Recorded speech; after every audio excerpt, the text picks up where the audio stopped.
El tema que voy a compartirle ahora es acerca del Señor Jesucristo como intercesor.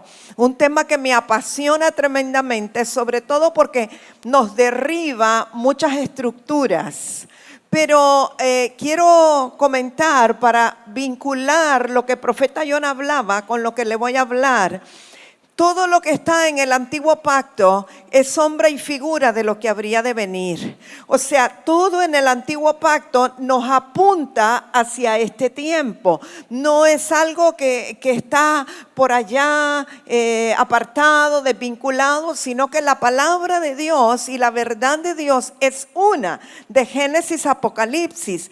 Es una con lo que todavía está ocurriendo. No está cortado, no es como que el antiguo pacto por allá y el nuevo pacto por aquí, sino que es uno. Ahora, ¿quién vincula el antiguo pacto con el nuevo pacto? El Señor Jesucristo. Si el Señor Jesucristo no hubiese venido a hacer la voluntad del Padre, nosotros no veríamos esa conexión para que se convierta en uno, ¿verdad? Sino que a través del antiguo pacto podemos ver los fundamentos de lo que va a venir. O sea, Dios estaba estableciendo ya un fundamento.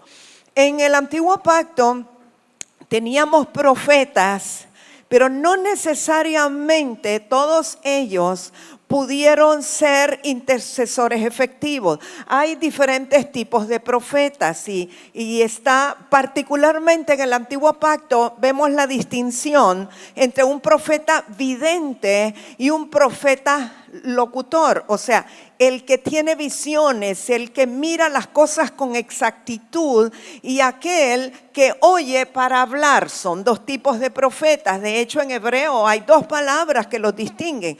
Entonces, no es lo mismo tal vez el que tuvo las visiones que aquel que oye la voz de Dios y cómo lo va a manifestar.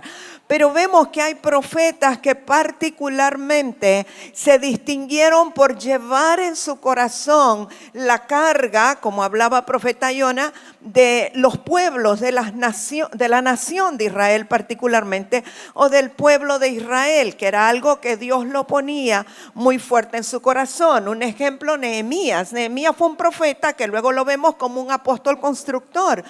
Y aunque él estaba con el rey Artajerjes, que tampoco era un ambiente del reino, no era un ambiente de Dios, sino que era un ambiente pagano, Nehemías siempre tenía aquella carga por su pueblo Israel, del cual él había salido. Él estaba ahora en el cautiverio, pero cuando llegan unos judíos y le comentan que se han derribado las puertas, que están derribados los muros, que Israel está desprotegida, aunque él era el copero del rey, aunque él estaba en una muy buena posición, dice que su rostro cambió. Él comenzó a sentir aquel peso y aquella carga y aquel amor por su nación que estaba siendo destruida. Y entonces él le pidió permiso al rey. Era como algo que no solamente era de orar, aunque dice que él se vistió de cilicio y se apostró y lloró delante del Señor, pero algo que también yo veo es que la intercesión, cuando es uno con Dios, nos habilita para actuar.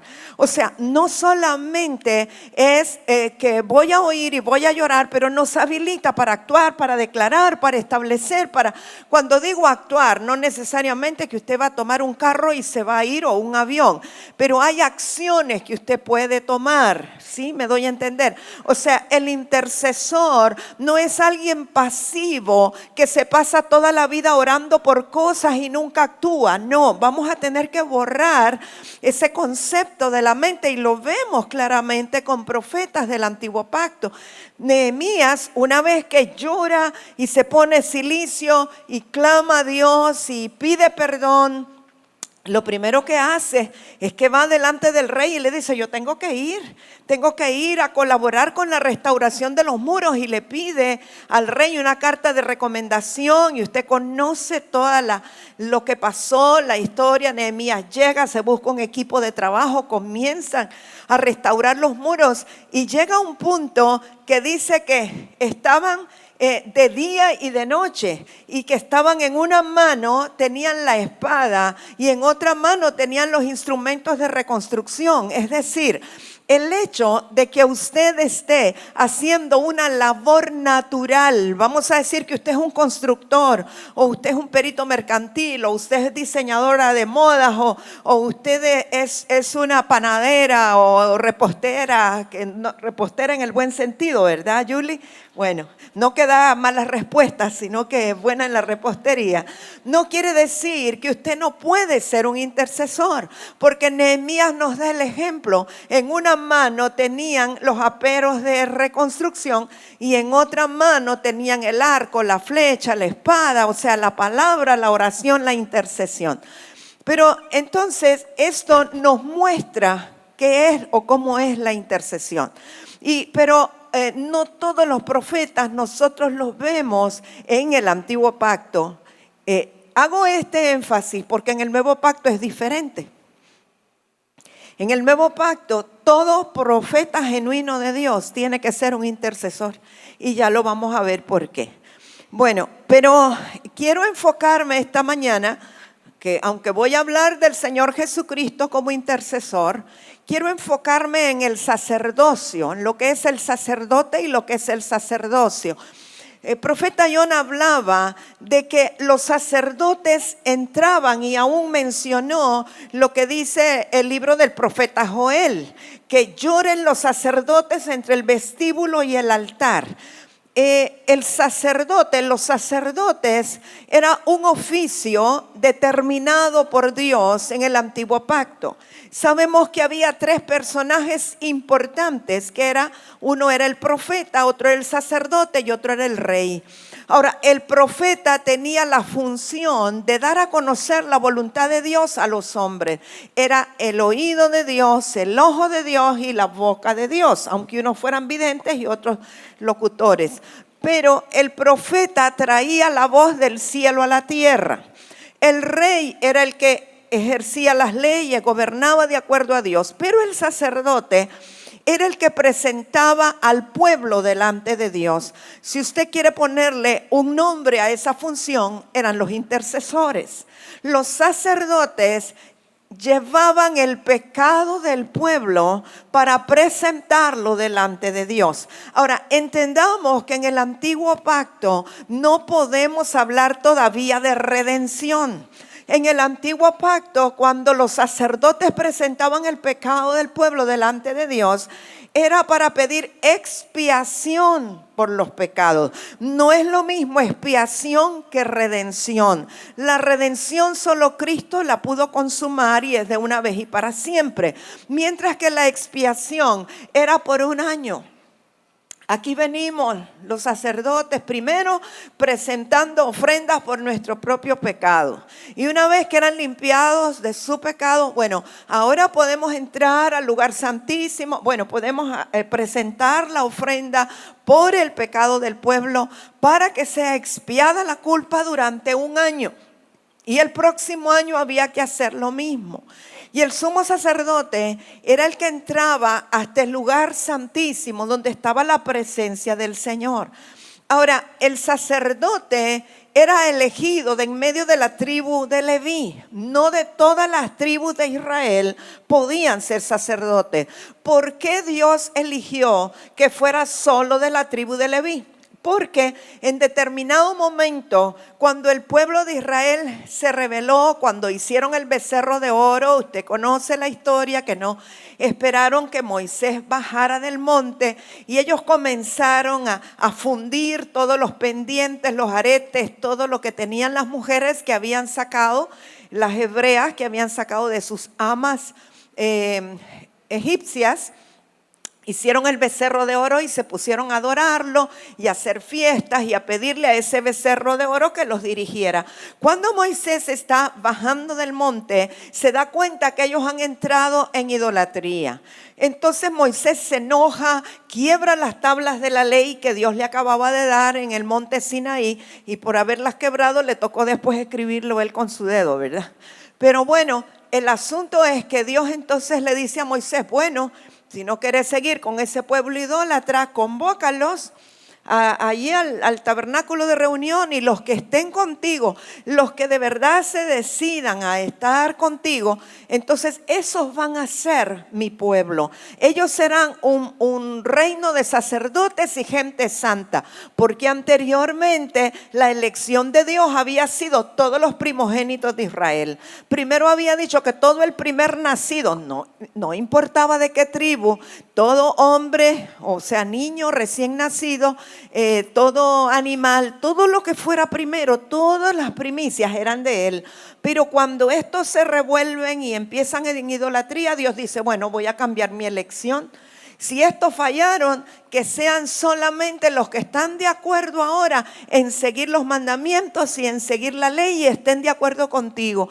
Y cuando Moisés convoca, los únicos que se acercan a Moisés para decir, nosotros vamos a caminar contigo y vamos a obedecer la ley de tu Dios, son los levitas. Las demás tribus se quedaron a un lado. Entonces dijo Dios, ok, yo cambio mi elección.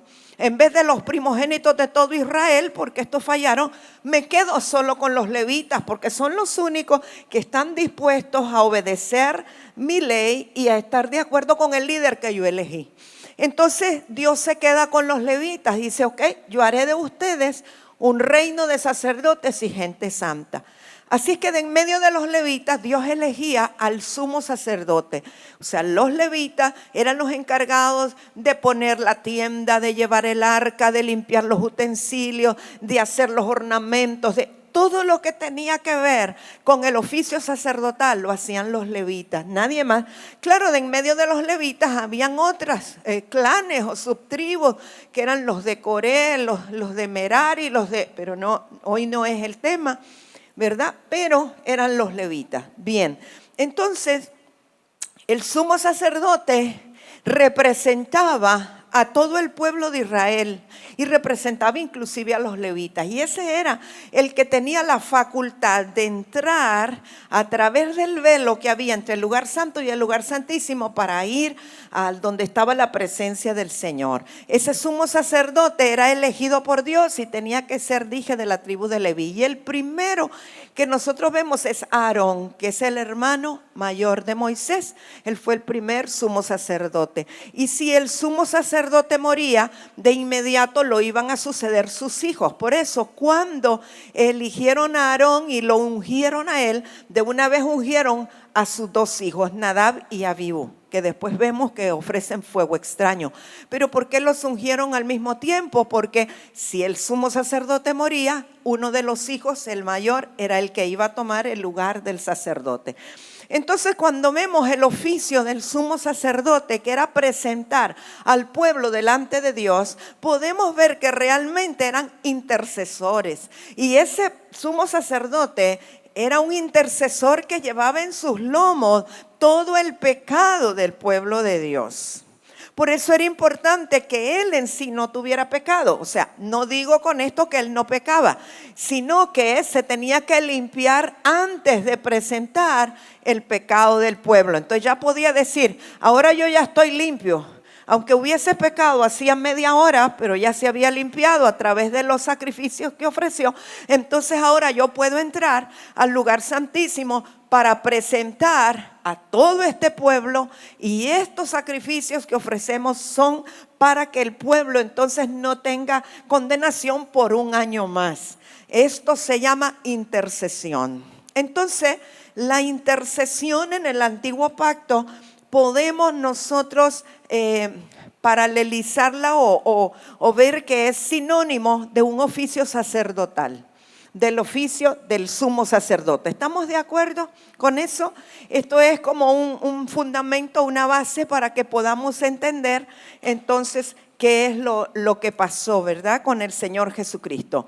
Entonces, si vamos a definir lo que es el sacerdote del antiguo pacto, del Antiguo Testamento, era un ministro designado para el culto que representaba al pueblo ante Dios. Era consagrado y ungido para este oficio. Era un intermediario entre los hombres y Dios. Y el intermediario, podemos decir un intercesor, y bueno, era elegido de entre los levitas. Ahora, este sacerdocio levítico tenía tres tres agravantes o tres problemas o tres inconvenientes. Número uno, no era permanente. ¿Por qué no era permanente? Porque eran hombres mortales los que lo ejercían, el sacerdocio, entonces morían. Por lo tanto, no era un sacerdocio permanente, había que estarlo cambiando. Número dos, él no tenía capacidad en sí mismo para perdonar pecados. Cuando usted lee que actualmente la Biblia dice que nosotros se nos da autoridad para remitir pecados o para perdonar pecados, yo digo, oh, wow, qué tremendo. Aquel sumo sacerdote no podía y nosotros podemos.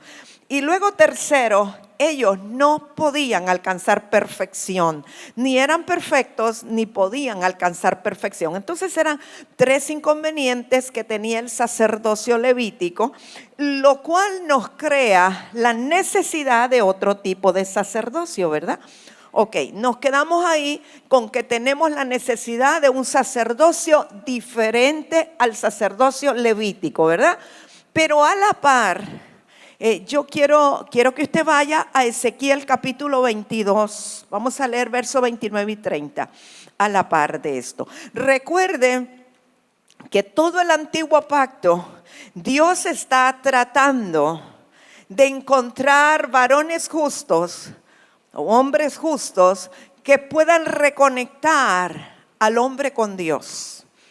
Él está buscando, como quien dice, intermediarios que sean lo suficientemente justos o intercesores, lo suficientemente justos, santos, perfectos para reconectar a la humanidad con Dios. ¿Por qué?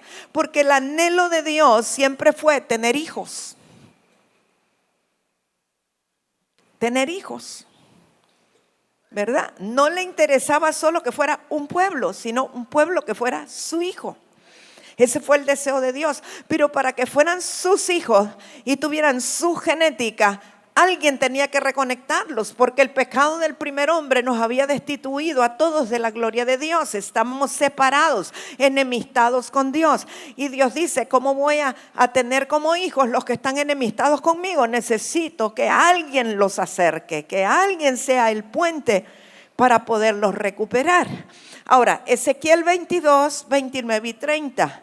Es muy importante que usted ponga atención a lo que le voy a decir.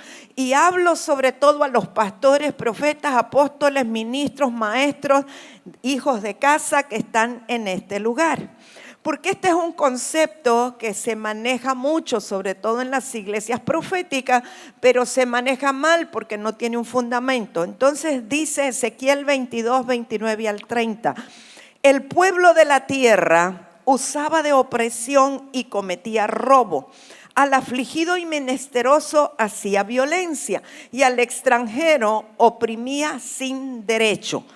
Verso 30, todos lo sabemos seguro. Y busqué entre ellos hombre que hiciese vallado y que se pusiese en la brecha delante de mí a favor de la tierra para que yo no la destruyese, y no lo hallé.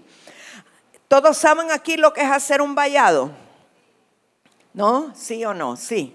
Bueno, levanten la mano los que saben lo que es hacer un vallado. Menos de la mitad. ¿Cuántos saben lo que es un portillo? Otros poquitos. ¿Y cuántos saben lo que es una brecha? Ok. Voy a pedir unos voluntarios aquí, por favor.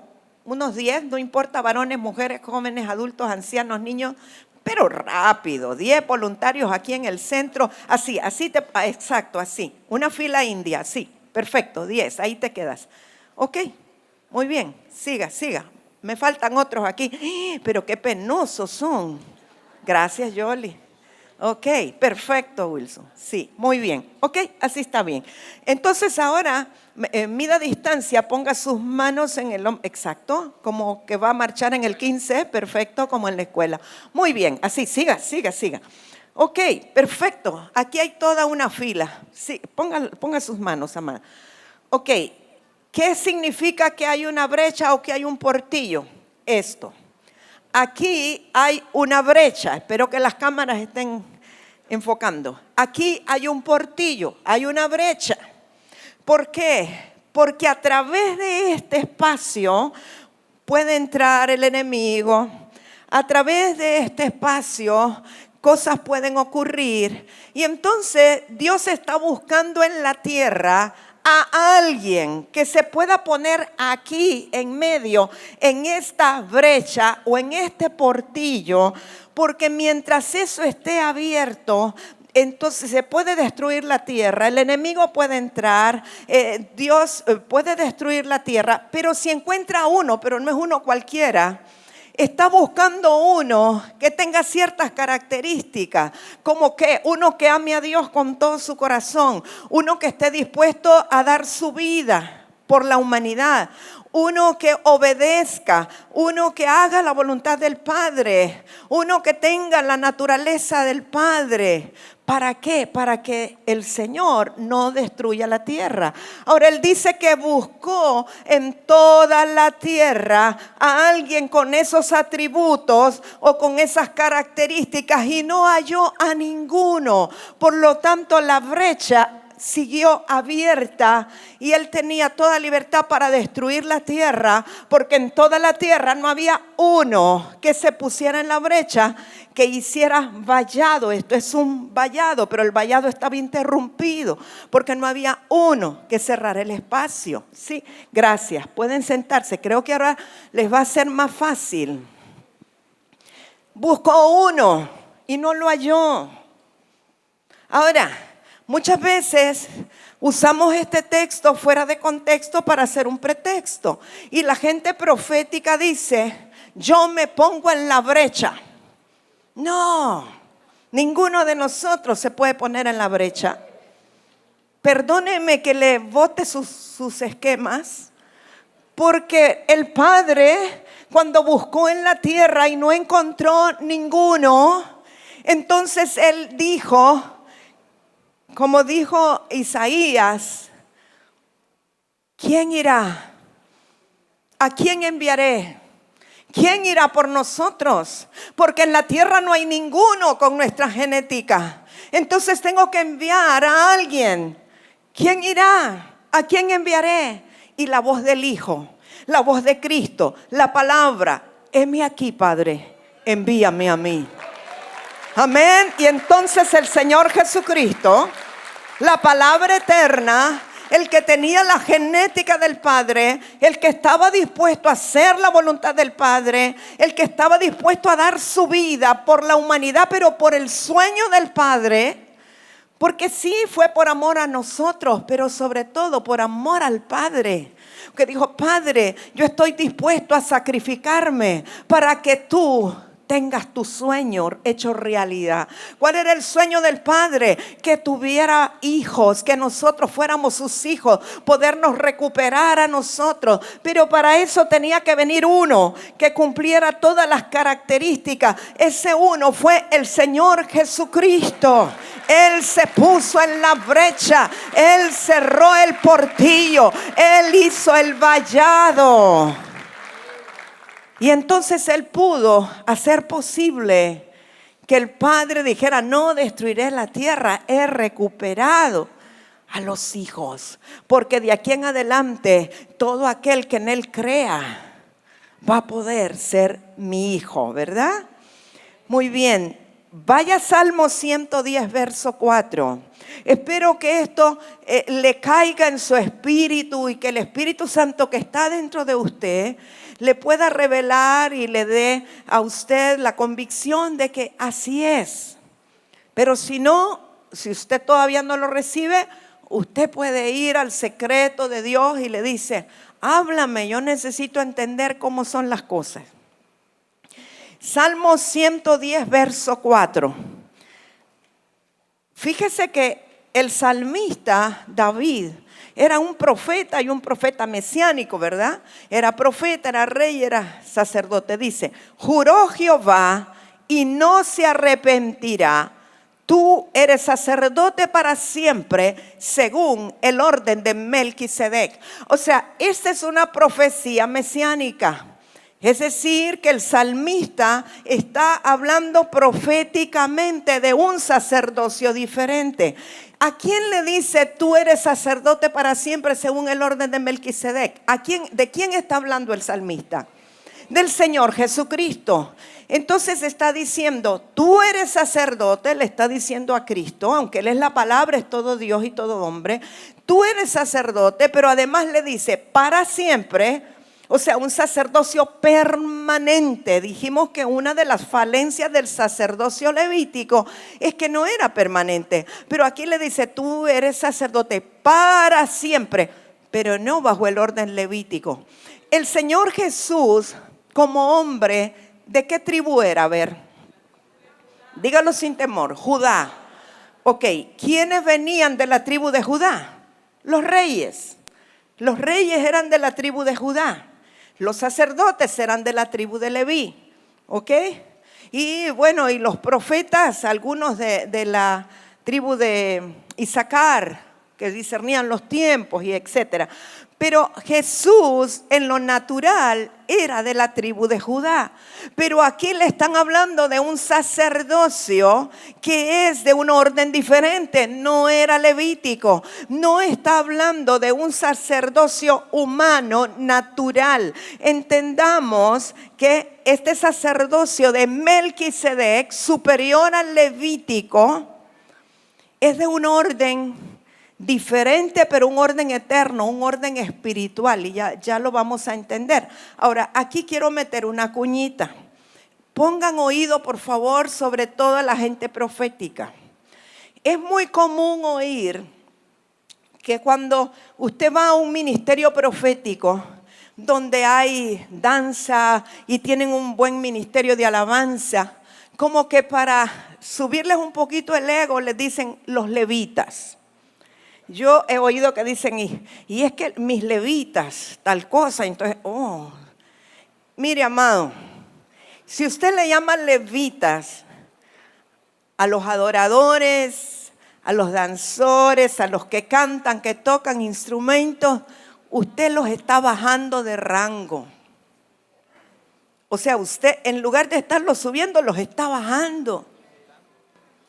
Los está limitando, usted los está mandando al antiguo pacto, los está mandando a un sacerdocio imperfecto que no es permanente, que no es duradero, que no fue capaz de traspasar el velo, cuando ahora por la sangre del Cordero nosotros tenemos un sacerdocio superior. Entonces debemos de cuidar aún nuestro lenguaje, porque a veces por parecer muy espirituales metemos la pata. Entonces, se oye mejor. Dice mi esposo que pregunte cuántos levitas hay aquí, más de algunos.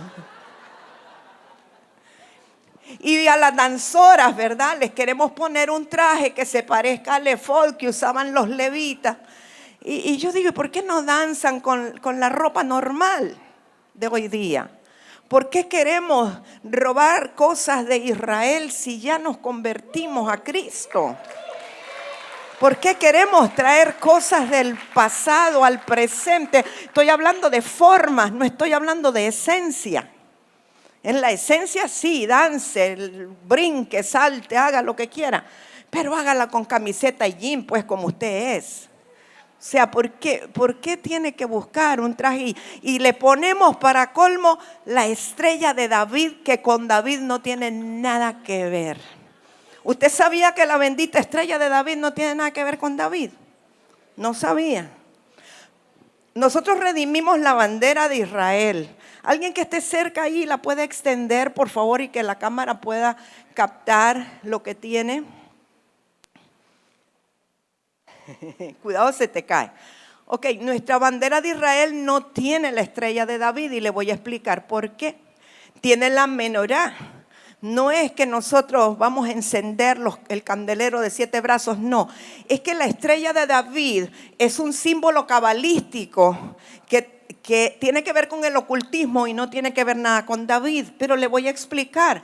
Cuando se reunieron en consejo en Israel para establecer el Estado de Israel, se decidió que qué se le iba a poner en medio a la bandera, y por un voto decidieron poner la estrella, que no es de David, Pero lo que todos proponían es que tuviera la menorá. Ahora, espiritualmente, la menorá o el candelero de 7 brazos tiene que ver con los 7 espíritus de Dios que dice el profeta Isaías, que a la larga es el Espíritu Santo. Entonces es un simbolismo profético del Espíritu Santo sobre la nación de Israel. Gracias, amado, gracias. Entonces, nada más le digo, y no lo estoy criticando porque nosotros lo hicimos también. Así que por eso le hablo con autoridad, porque Dios me habló a mí.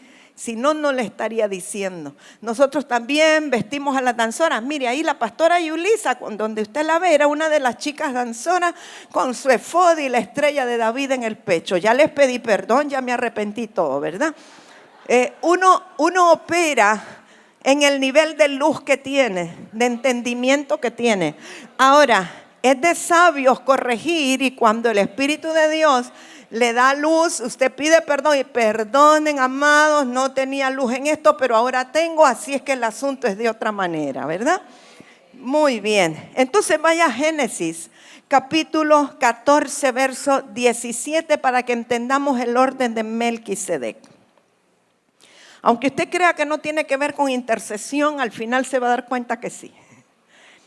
Ok, dice, cuando volvía, está hablando de Abraham. Abraham había ido a una guerra y dice que se llevó con él a los aliados y a los nacidos en casa.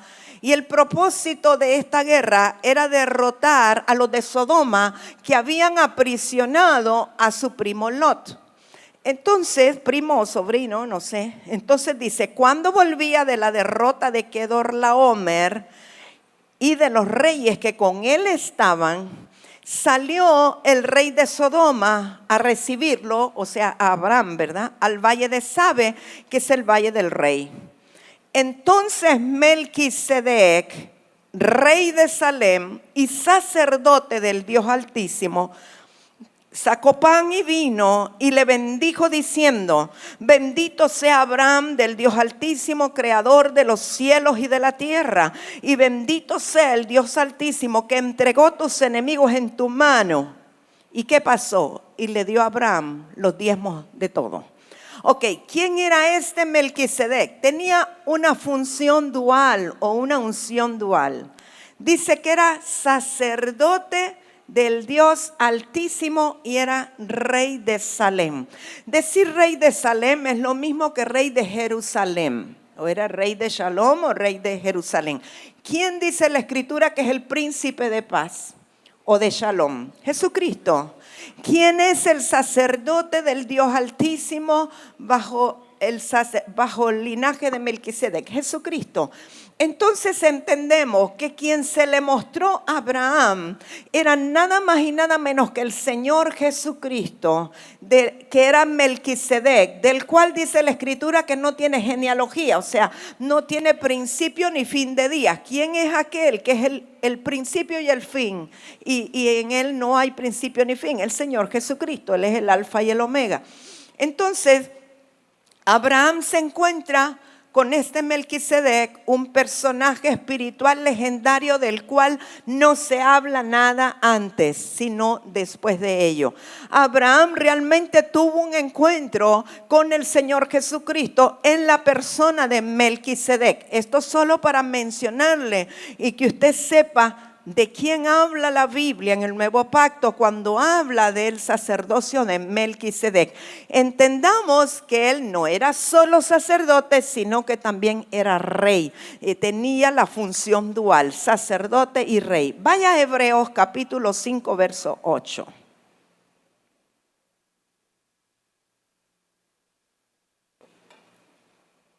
Dice, y aunque era hijo, refiriéndose a Cristo, por lo que padeció, aprendió la obediencia. O sea, como hombre, Cristo tuvo que padecer para aprender obediencia. Y habiendo sido perfeccionado, o sea, no era perfecto porque era todo hombre y todo Dios, fue perfeccionado, vino a ser autor de eterna salvación para todos los que le obedecen. Y fue declarado por Dios, lea bien, sumo sacerdote, según el orden de Melquisedec. Así como Aarón fue declarado sumo sacerdote por Dios, así Cristo fue declarado sumo sacerdote por Dios, solo que no del orden de Leví, sino del orden de Melquisedec. Y usted dirá, pero ¿y para qué un sacerdocio si ya estamos en el nuevo pacto? Precisamente porque todo lo del antiguo pacto es sombra y figura de lo que ha de venir, y entonces tenemos, digamos que el mismo diseño, solo que ahora en un nivel superior. El sacerdote Melquisedec o el sacerdocio de Melquisedec es eterno, es permanente, no es corruptible, no tiene iniquidad, no tiene pecado, etcétera, que era lo que el Padre andaba buscando para poner en la brecha y que representara a toda la humanidad delante de Dios. Porque el sumo sacerdote eso es lo que hizo. Cristo, que fue declarado sumo sacerdote, lo que hizo fue entrar a través del velo, llegar al lugar santísimo y decirle al Padre, aquí vengo, traigo en mis lomos, en mis hombros, traigo a toda la humanidad, no solo al pueblo de Israel, traigo a toda la humanidad y te la presento limpia, te presento la humanidad lavada con mi sangre, hice tu voluntad, hice lo que me pediste, agradé tu corazón, ahora ten misericordia de todo aquel que cree. O sea, el Señor Jesucristo se convirtió no solo en el sumo sacerdote, sino en el máximo intercesor. Vaya Hebreos 6, verso 20. Está hablando de traspasar los cielos y llegar al lugar santísimo. Dice, donde Jesús entró por nosotros como precursor. ¿Qué quiere decir precursor, amado? Que va adelante, que va primero y que otros vamos después. Él fue el precursor, pero nosotros le seguimos. Hecho sumo sacerdote para siempre, según el orden de Melquisedec. Aquí se está cumpliendo lo que había profetizado el salmista en el Salmo 110:4, creo que fue, que acabamos de leer. Sigue en Hebreos capítulo 7, por favor. Dice, verso 14 de Hebreos 7, porque manifiesto es que nuestro Señor vino de la tribu de Judá, lo acabamos de decir, de la cual nada habló Moisés tocante al sacerdocio. ¿Por qué no habló nada Moisés tocante al sacerdocio? Porque era de los de Leví, no era de los de Judá, ¿verdad? De los de Judá venían los reyes, de la cual nada habló Moisés. Y esto es aún más manifiesto si a semejanza de Melquisedec se levanta un sacerdocio distinto, no constituido conforme a la ley del mandamiento acerca de la descendencia, sino según el poder de una vida indestructible, pues se da testimonio de él. Tú eres sacerdote para siempre, según el orden de Melquisedec. Un sacerdocio distinto, no constituido conforme a la ley, sino según el poder de una vida indestructible. En Cristo estaba la vida era la luz de los hombres, pero la vida que estaba en Cristo era indestructible. La muerte no la podía destruir. Él era eterno, es y era eterno. Bien, vaya a Romanos 8. Verso 23. Vamos a leer varios versículos y espero que los leamos con mucho entendimiento. Romanos 8, verso 23. Y los otros sacerdotes, ¿de cuáles sacerdotes habla? De los de la tribu de Leví, ¿sí? Los otros, aquellos del antiguo pacto. Y los otros sacerdotes llegaron a ser muchos, debido a que por la muerte no podían continuar. O sea, imagínense desde tiempos de Moisés, cuando muere Aarón, viene otro, hasta el tiempo de Jesús. ¿Cuántos miles de años pasaron desde Moisés hasta Jesús? Y habían sacerdotes que duraban, póngale que 80 años, 60 años. O sea, hubo muchos sacerdotes que no podían continuar por causa de la muerte. Mas ¿a quién se refiere? A Cristo. Mas el Señor Jesucristo, por cuanto permanece para siempre, tiene un sacerdocio inmutable. Diga conmigo, inmutable. ¿Qué quiere decir la palabra inmutable? Alguien que me diga la descripción de inmutable. Sí, hermana Ivonne. Que no cambia, no se transforma, no se modifica. Es para siempre tal y como es. Gracias. Se nota que ella es maestra, ¿verdad? Bien. Un sacerdote inmutable. Por lo cual puede también salvar perpetuamente. ¿Qué es perpetuamente? Para siempre jamás. Es decir, que lo que Él hizo hace 2000 años es para siempre jamás, para sus generaciones y las generaciones que vienen después y después y después, y no tiene fin porque es perpetuo. Lo que es perpetuo no tiene fin. Perpetuamente a los que por Él se acercan a Dios. Nadie se puede acercar a Dios si no es por Él. Él dijo, ninguno viene a mí si el Padre no lo trae. Él es el camino, la verdad y la vida para llegar al Padre. Nadie puede llegar al Padre si no es por Jesucristo. Quiero remarcar esto porque algunos creen que van a llegar al Padre a través del pastor, a través del profeta, a través del evangelista. No, es a través de Jesucristo. Nadie puede llegar al Padre si no es a través del Señor Jesucristo, el sacerdote eterno e inmutable, perpetuo del orden de Melquisedec, ¿verdad? Para salvar perpetuamente a los que por Él se acercan a Dios. Fíjese lo que sigue. Viviendo siempre para, diga conmigo lo que dice aquí, para interceder por ellos. ¿Por quiénes ellos? Por los que se acercan. O sea, por nosotros. Es decir, de acuerdo a esto, el ministerio actual del Señor Jesucristo es la intercesión. ¿Está de acuerdo conmigo? Dice que Él vive eternamente para interceder por nosotros. ¿Dónde está Cristo? A la derecha del Padre. ¿Qué está haciendo allá? Intercediendo por la humanidad, intercediendo por los hombres. ¿Para qué? Para que los hombres se acerquen a Dios. Ahora, ¿cómo es que Cristo intercede por los hombres? Él está continuamente presentando su sangre derramada. Por eso cuando el Padre nos ve a nosotros, no ve nuestras faltas, no ve nuestros pecados, no ve nuestras iniquidades, nos ve cubiertos por la sangre del intercesor permanente y perpetuo. Nos ve cubiertos de la sangre del Cordero, porque Él está allí para presentar su sangre por nosotros. Ese es el precio. Ese fue el precio de la intercesión. ¿Sabe que yo creo que cuando Jesús estaba en el huerto de Getsemaní o de los Olivos, y Él estaba allí debatiéndose? Yo pienso que la muerte de Jesús fue en el huerto de Getsemaní. Ya cuando fue a la cruz ya lo tenía decidido. Pero en el huerto de Getsemaní Él peleaba porque su alma no quería ir. Y le decía, Padre, yo sé que tú puedes pasar de mí esta copa.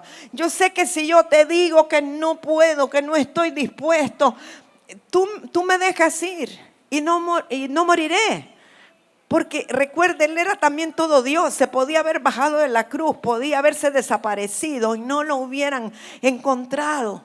Pero cuando Él le dijo, pero no se haga mi voluntad sino la tuya, ¿sabe lo que yo creo? Que Él tuvo una visión de todos nosotros y Él vio toda la humanidad y dijo, si yo me echo para atrás, el Padre pierde su sueño, el Padre pierde sus hijos, no va a recuperar lo que se ha perdido. Por lo tanto, yo me determino a ir al sacrificio, yo me determino a dar mi vida. Esa es la máxima intercesión de todos los tiempos que usted pueda encontrar en toda la Escritura. Él dio su vida.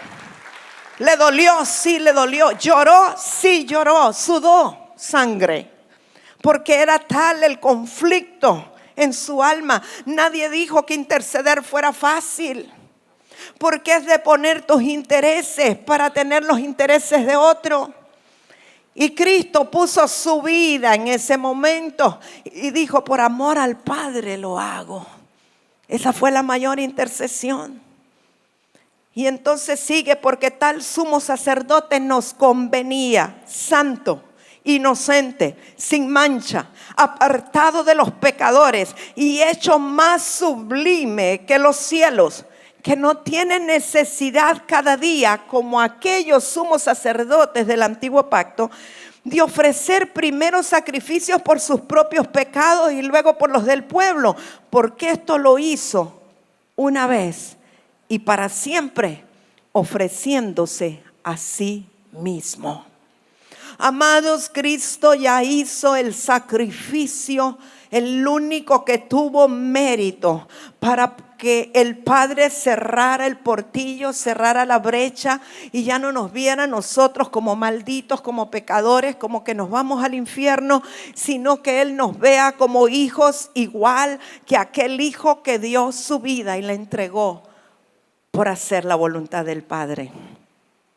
Hubo un cambio dramático en toda la humanidad. Hubo un cambio dramático en la historia bíblica. Entonces, ¿qué pasa?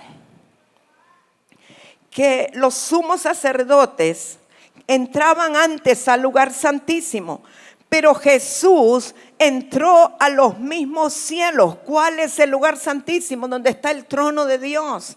¿Qué hizo Jesús? Mire, dice que cuando estaba en la cruz y entregó su espíritu, dice que el velo del templo se rasgó de arriba abajo, dando a entender que ahora había una separación, ya no había una división. La separación se había quitado al momento que Él entregó su espíritu para que todos pudiésemos entrar al lugar santísimo. Ahora, el lugar santísimo es el trono de Dios. Lo que decía hermano Oscar: el que se acerca a Dios crea que le hay, porque Él es galardonador de los que le buscan. Es decir, que es para nosotros, a través de la sangre del Cordero, ahora tenemos la facilidad y la habilidad de entrar por su gracia al lugar santísimo, al trono de Dios, donde encontramos oportuno socorro. Quiere decir que todo aquel que en Él cree, no importa si es anciano, si es niño, si es joven, si es varón, si es mujer, si es judío, si es griego, si es de donde quiera que sea, si era maometano, si vivía en Asia, si vivía en Sudamérica, pero cree que el Señor Jesucristo murió y resucitó por él o por ella, tenemos entrada libre al trono de la gracia. Tenemos la oportunidad de encontrar la bendición de Dios directamente para nosotros. No necesitamos ahora un intermediario de carne y hueso. Ninguno de nosotros necesita un sacerdote humano de carne y hueso para entrar al lugar santísimo. Por lo tanto, le digo a los pastores, a los ministros de Dios preciosos y amados que están en este lugar, no hagamos como hace la iglesia tradicional, que tiene a un sacerdote de carne y hueso para oficiar sus rituales, para que la gente se acerque a Dios. Pastores, ustedes no son intermediarios. Cristo fue el único intermediario entre Dios y los hombres. Una vez que alguien ha creído en el Señor Jesucristo, pastores, su única responsabilidad, y profetas también, es mostrarles al Cordero, mostrarles cuál es el camino al trono de la gracia, enseñarles y decirles que ellos tienen comunicación directa con el Dios de los cielos, que ellos pueden recibir bendición directa.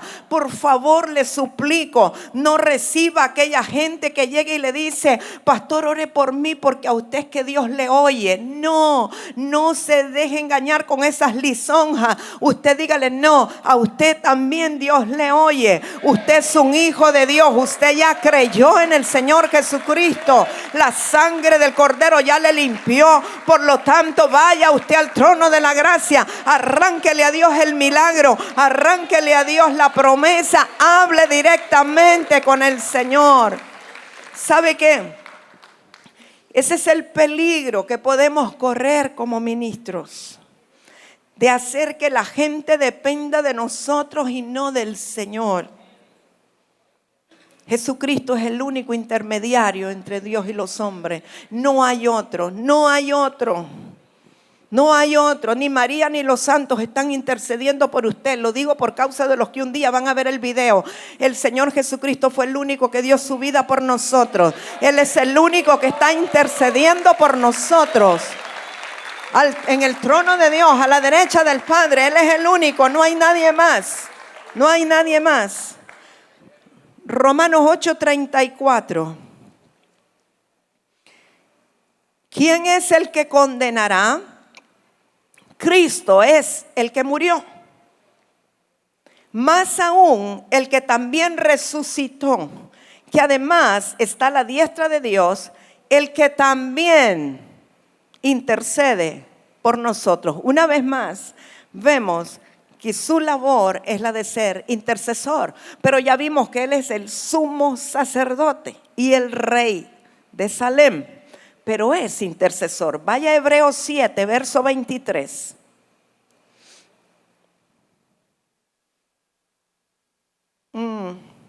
Creo que lo leímos ya. Hebreos 7, 23, 25, sí. Ok. La iglesia del Señor Jesucristo entendió el misterio de Cristo, el sumo sacerdote. Pero la Escritura nos habla de que nosotros somos sus sacerdotes. Apocalipsis capítulo 5 dice que Él nos hizo a nosotros reyes y sacerdotes. O sea, la misma unción y función que tenía Melquisedec son las que nosotros al nacer de nuevo tenemos. Somos reyes y somos sacerdotes. Ahora Él es el sumo sacerdote y Él es el rey de estos reyes. Pero quiere decir que por la obra poderosa del Señor Jesucristo, nosotros ahora somos sus sacerdotes. Somos sus sacerdotes.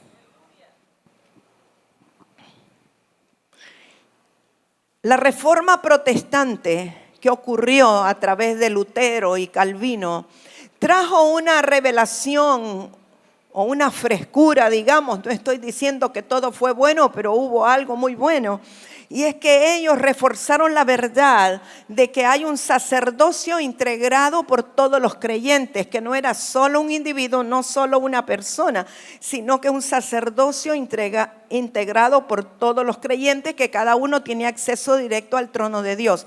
Mire, amado, yo le voy a decir algo como para que usted lo medite un poco. ¿De dónde cree que salió la idea en las iglesias evangélicas de un estrado como ese y un púlpito? ¿Ha pensado? Porque todos los que hablan en una iglesia hacen lo que los otros hicieron y no meditan de qué fue, de dónde vino, ¿verdad? Bueno, es precisamente del templo del antiguo pacto, donde el sacerdote entraba y oficiaba y ministraba. Eso tiene que ver el púlpito. Ya nosotros medio lo pusimos un poquito más moderno para que no se parezca al cajón del antiguo pacto, ¿verdad? Pero por eso hay tantas cosas, aunque nosotros digamos que no somos religiosos, guardamos tantas cosas que la gente entonces piensa como que, uy, los privilegios del altar. Subir al altar es como, wow, ¿quién podrá ir allí? El altar está aquí, mi amado. El altar está aquí. El Espíritu de Dios está aquí y el altar está aquí. ¿Sí? Hoy estar detrás de ese púlpito, qué tremendo. Hay algunos que hasta se miden a ver cómo van a quedar el día que le den el privilegio de estar detrás de ese púlpito. Qué tremendo. Y entonces con eso vienen otras cosas que afectan la genuina intercesión. Vaya a Romanos 8, versos 26 y 27.